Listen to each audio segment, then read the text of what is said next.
Okay, today I'm going to do a quick video taking a pattern. This is my working pattern in Pages, but what I'm going to do, this is how you folks would see it.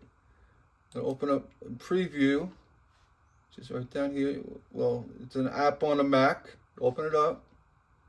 Well,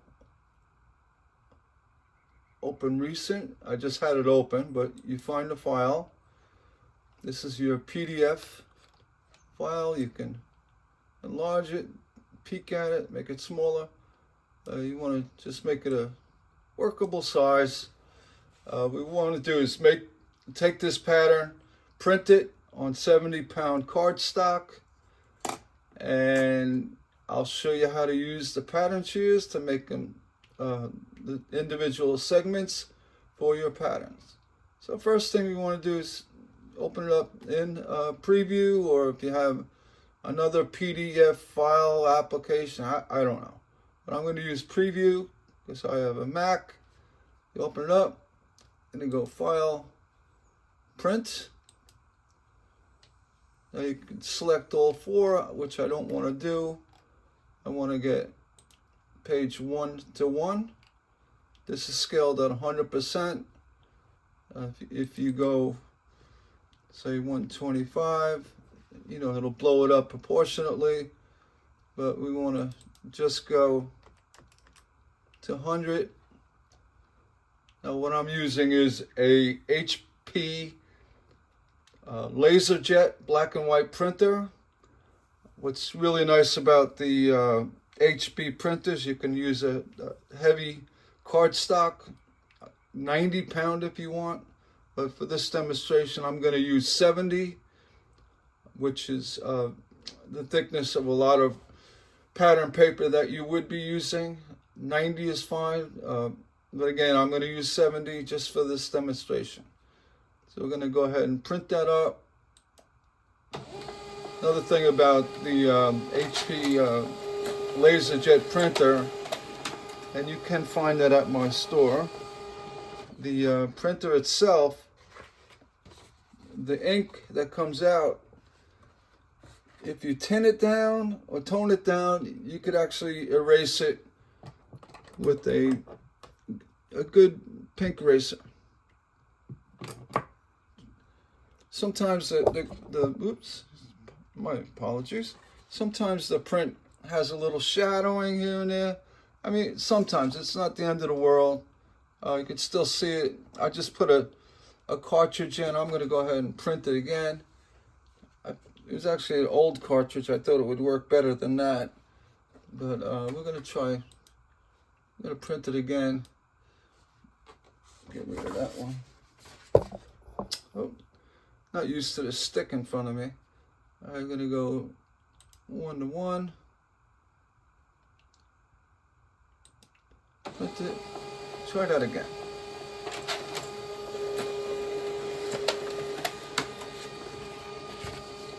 A little better. Oh, you know what? Maybe I got to put my settings in my printer to print for heavy paper. This is for standard. It still works. All right, so you can see it's not regular paper. It's a heavier cardstock. All right, I'm going to pause for a minute and get over to my cutting table. Okay, we're all set up. This is actually my dining room table, but I'm using it to cut patterns. I'm going to try my best to keep you guys in the loop here. What you want to do is, got a little curve to it. You want to just curve it down. The reason why, by curving it down, it'll relax the fibers, makes the little patterns work better on glass. Kind of just calm it down a little bit. Open it up. And here I'm using, these are older shears. The newer ones work, but not as good as the flat blade shears. You can find a pair of them. They're made by Cardstock. If you can find a pair, grab it. You'll see them on eBay. You'll see other people have them. they basically throw them away because they don't know how to use shears. But we do. And I wouldn't work without them. You know, you have different shears for different things you want to do. You have lead, foil. This is a foil one. You know, with no more delays. What I typically do is, you know, head for a center area first in your pattern. Here you have, this line's a good one to work off of. I'll bring it up to where you got to go. I'm going to be watching the camera to see if I can pay attention to what I'm doing. You want to just start removing patterns. And take your time. I mean, it's not a race, but you want to just make sure you're accurate. Here you're going to see this design has an overlay, so you don't want to really cut into here and then try to work it around. So you want to do is remove this. It'll give you a better, you know, angle cuts on your other patterns. So what you can do is you can start here. I'm going to start right here. I'm going to come in just to grab the paper, little jabs of the blade. Just get in here and do, you know, a nice smooth cut. What's good about these shears is they don't shred up your pattern. The little cuts come out easy. You can see is in here. A little rocking of the shears just to get the cut. You go a little past. Come in here.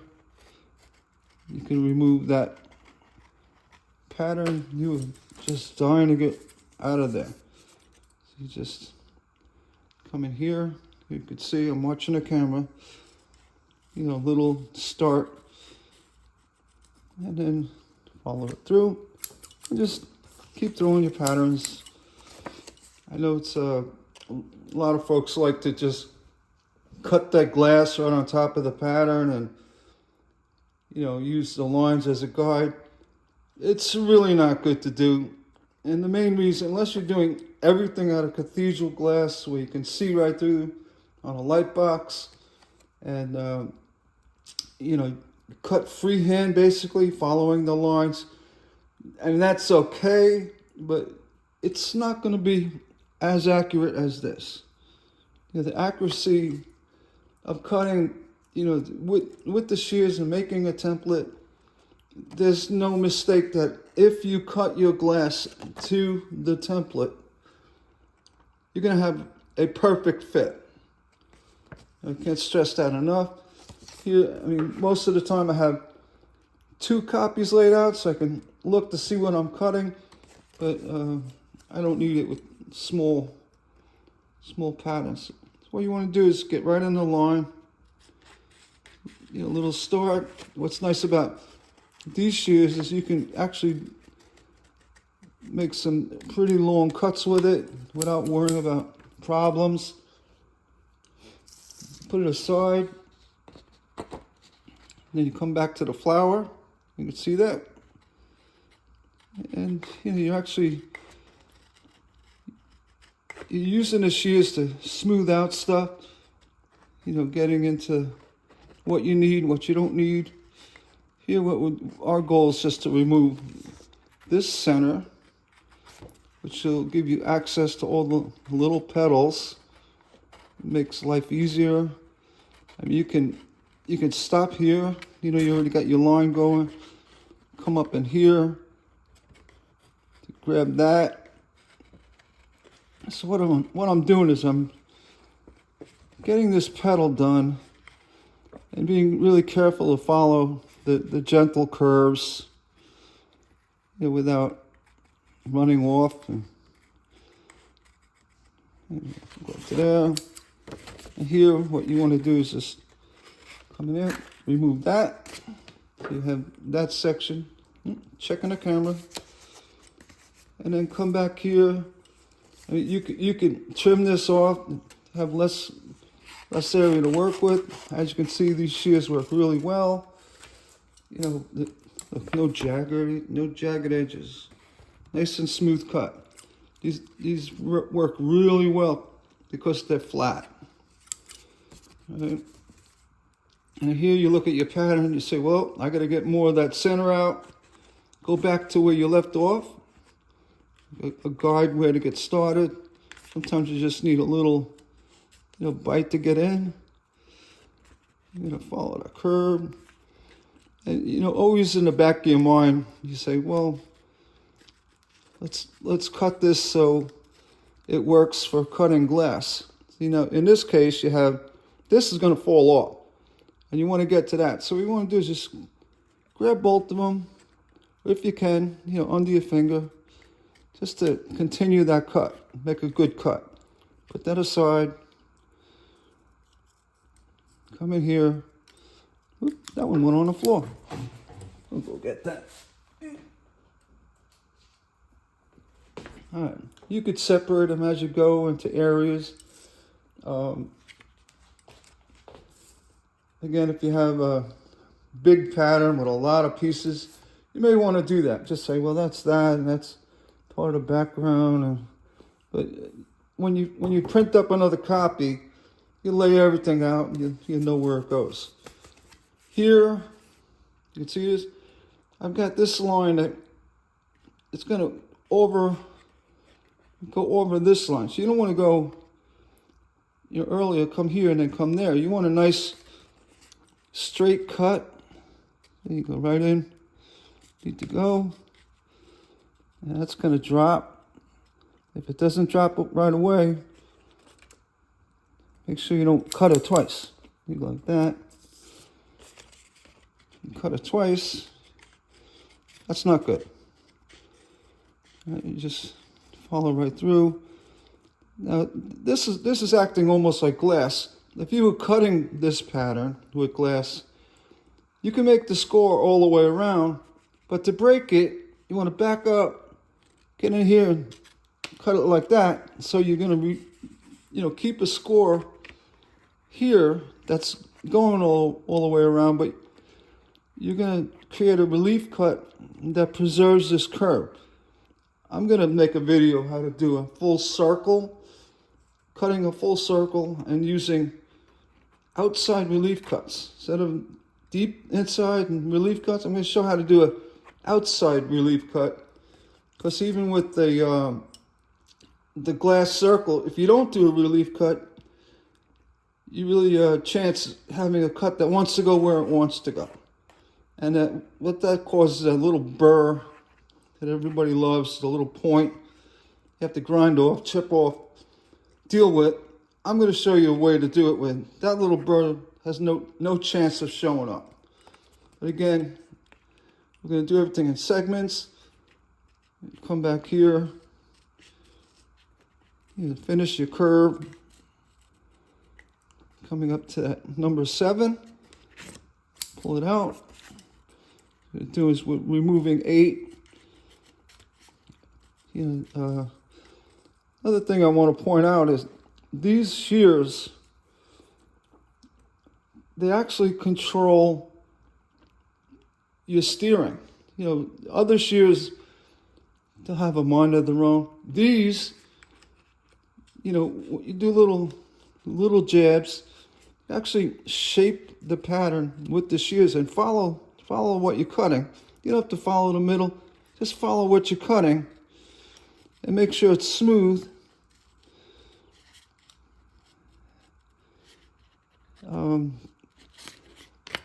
All my years of doing glass, I probably traveled around the earth twice on a set of shears, and then 3 times on a glass cutter, maybe 4.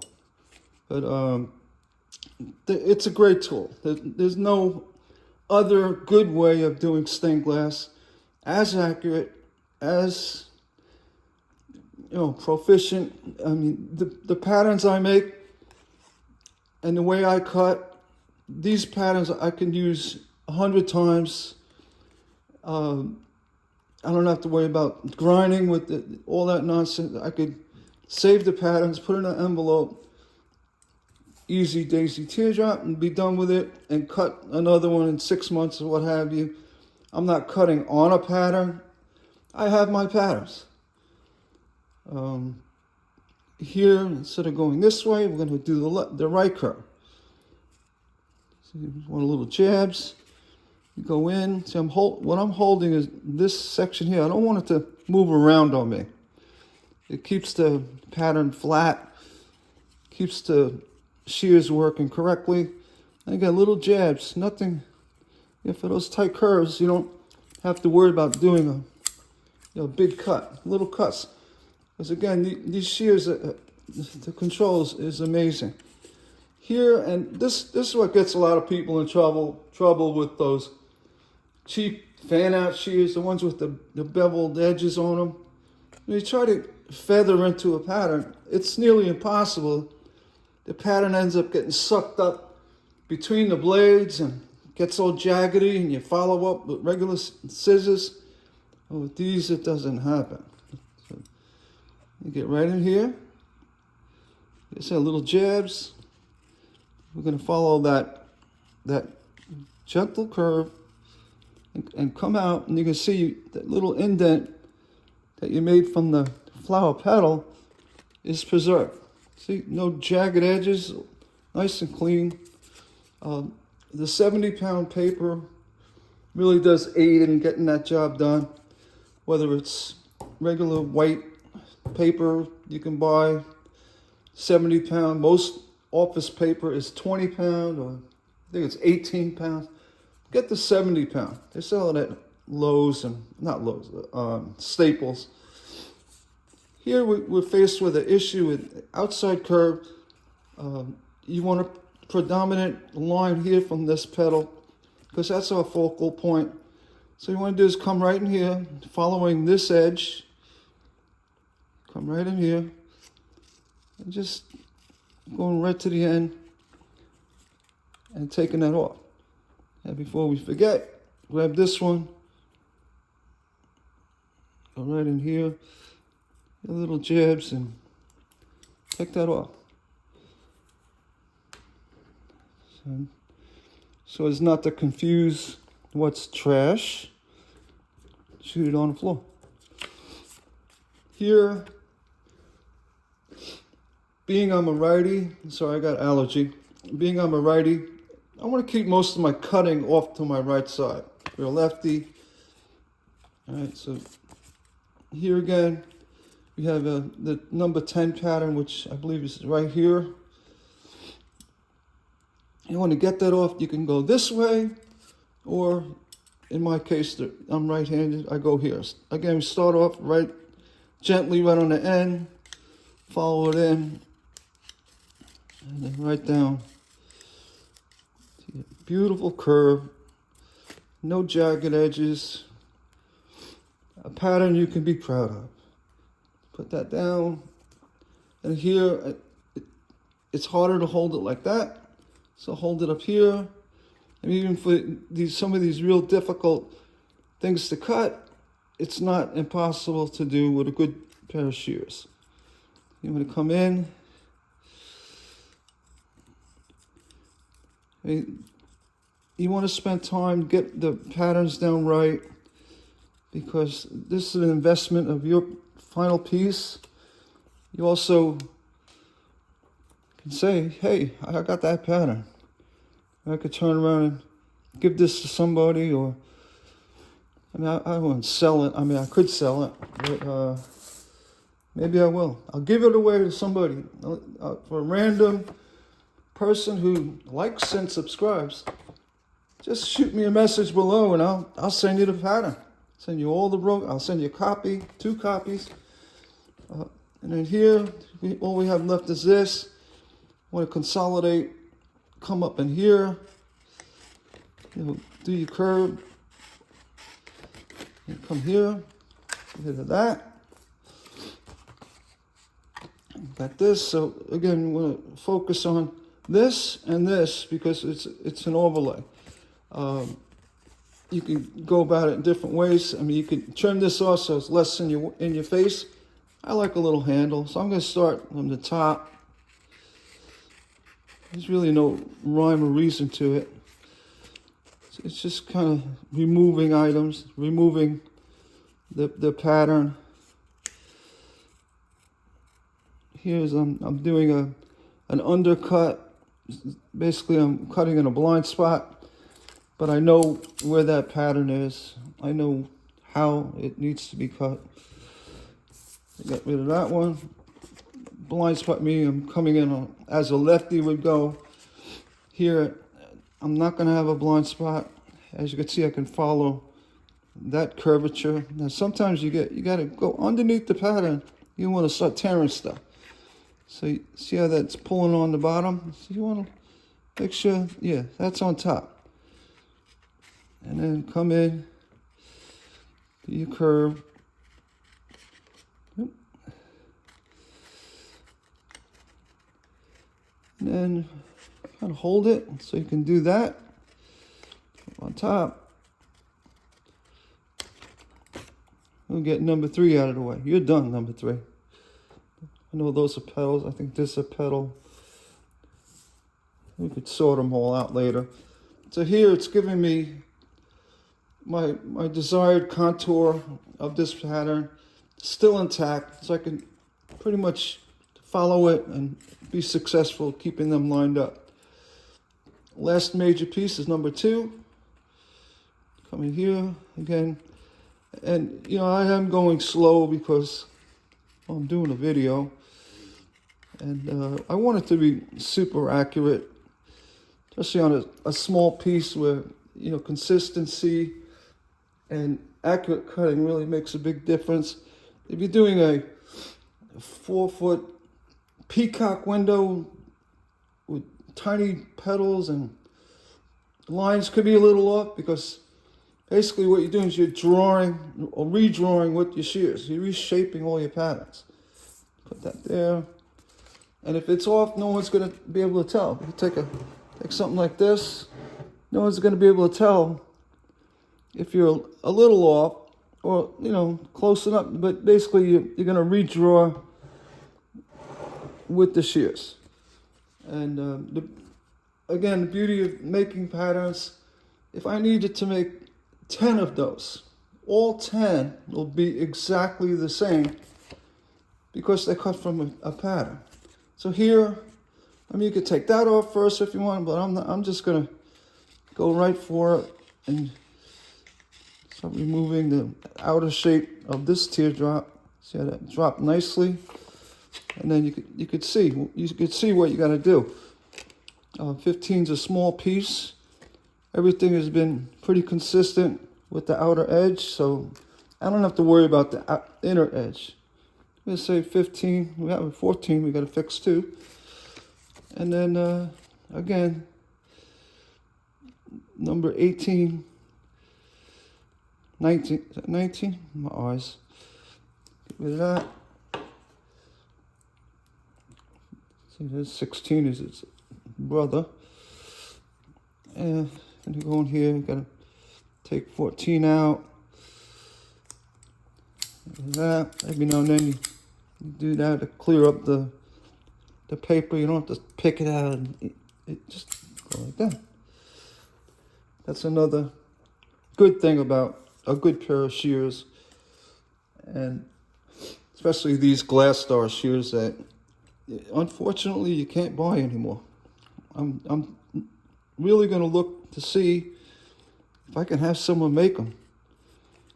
If you are, you know, an engineer or you make shears, make this with the flat blades and the thin core. You can change the core. These blades come apart. You unscrew it. I could change this blade to a wider blade, or basically use the wider blade set, but what I like to do, take them apart every now and then, give this a really good cleaning. It just helps run smooth. You can take a very fine file and resharpen that edge, because it will get dull. I mean, after about 50 hours of use, so you do is you take the blades apart, you just kind of get a nice flat file and run it along. It cleans them right up. Sometimes they get a little binded here because in this area you get, you know, residue from the patterns, the paper, the whatever was that, the pulp and the glue in the paper. It'll gum that up. If that's the case, if you want a quick clean, take a little spray pledge, hit it with spray pledge like that, and then wipe it off. Good as new. Another thing you can do is take a double zero, they call it double aught, fine steel wool, very fine. Shred it a little bit and cut the steel wool. It brings these shears right back. So we're going to go ahead and pause again. Okay, back at the computer. I realized there's really nothing more for me to do. I did the pattern. I just want to go over a few things. Again, the printer I use is a HP laser printer. I mean, it's a good printer. They've been around forever. It works perfectly on a Mac. You know, using a USB.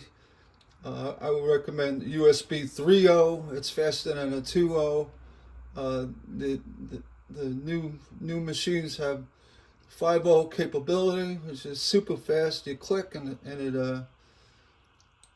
you know, it's showing very little ink left. But on a standard cartridge, like this, nothing mysterious about it. It just goes right into the printer. A cartridge like this, what, $12, and it literally lasts for 8 months. And I don't know how many prints you get, but you get a lot. And the best thing is it's laser quality, black and white. There's no need for color. Unless you want color, go get one of those Epson tank printers, the inkjets. The problem again with inkjet printers, the ink, if you try to work with it, especially with patterns, it's very difficult to remove that ink once it's laid on the paper.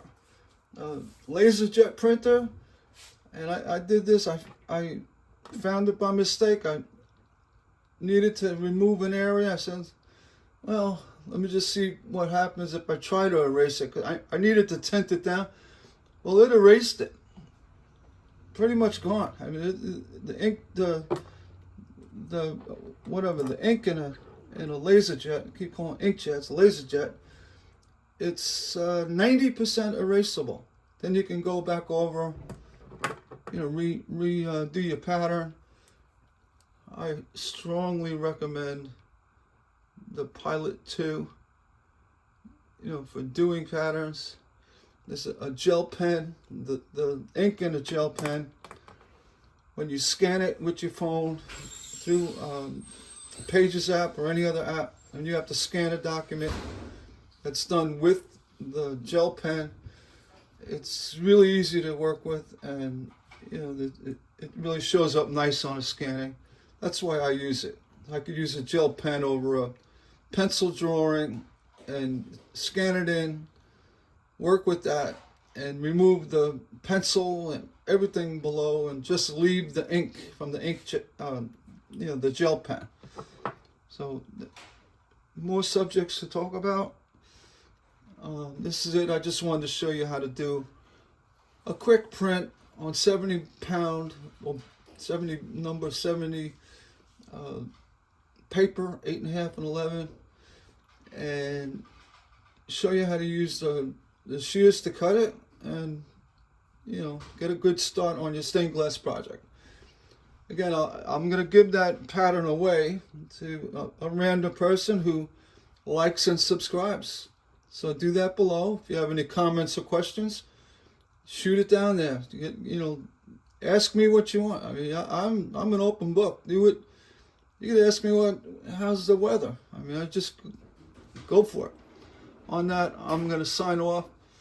And everybody have a nice day, and we'll see you on my next video. Take care.